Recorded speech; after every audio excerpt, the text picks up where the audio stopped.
И така продължаваме с правенето на чая. Нормализира се температурата, няма толкова много балончета. Взимаме от чая една чайна лъжичка.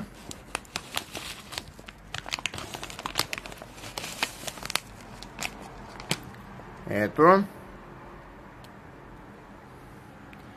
И слагаме.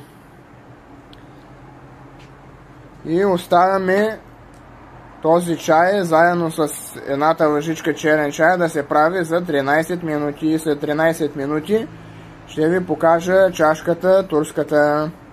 Хайде! И така, ето резултата от получения чай. Дайте един лайк, абонирайте се и не забравяйте, че ако искате най-хубавия чай, той се намира в Тракия до малкият маркет до 14-15 блок някъде. Хайде, чао!